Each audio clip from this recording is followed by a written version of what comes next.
We have in the studio once again Mr. Lal Gamage, CEO of ProSale Group, who is here once again to talk to us about the property market. And today, the second episode, we are talking about negative gearing. Welcome, Lal. Thank you, Salia. Good to be with you again. So we're talking today on this property market about negative gearing, investment property, stuff like that.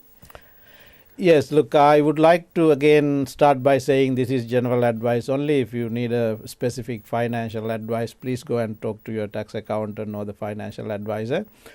Today we're going to explain negative gearing in property investment, how it works in a very simple form so that everybody can understand the principles behind it. The negative gearing in essence is spending more in your investment property to gain more in your tax savings. If you have this applies to a professional, so working people who earn a salary income, and when you go to the taxman at the end of the year, you will have a pleasant surprise or pleasant tax saving because you own an investment property.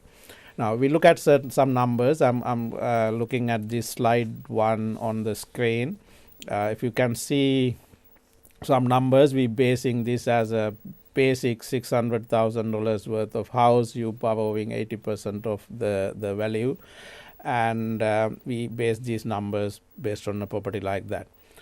Mom and dad owning this property, and when you earn this kind of a property, potentially you can see the top line, your rental income, you can earn about $22,800, and then all the expenditure for that property. So the biggest expenditure is your bank loan interest. You pay $24,000 there. You pay council rates, insurance, water rates, what have you not. Those are all expenses. All expenses. You can claim them back. You can claim them back. And on top of that, there's this magic number or magic item you call depreciation allowance. That's another big deduction you can make against your rental income, but that is not a cash outflow item.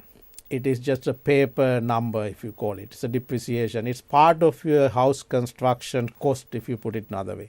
So that's a significant number, in this case about $14,000. So all up, you are deducting about $40,000 against your $22,000 or $23,000 income. And by way of looking at this, you have spent $17,570 in this example, more than your income. So what that allows you is that $17,000 expenditure you can deduct from your salary income when you go to the taxman. So if you look at your next slide, where you see the income before and after your investment property ownership. So gross salary income, we're basing somebody earning $95,000.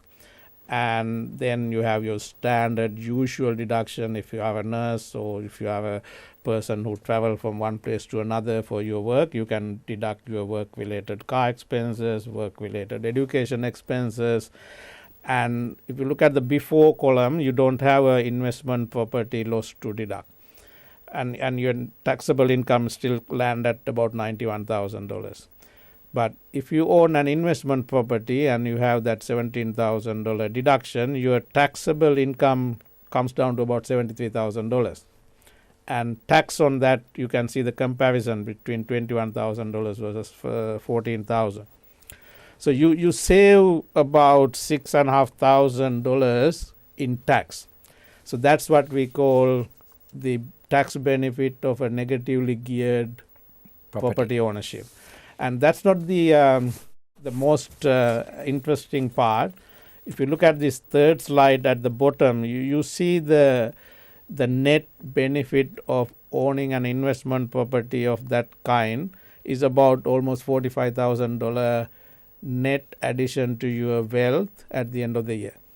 So how that becomes available is you got a $6,500 tax benefit, of course, and then your net cash outflow is about negative $3,500. Yes, you spend in real cash term $3,500 more than your income from the rental income. But the biggest thing is what most people forget is your property on average appreciate about 8 to 12%.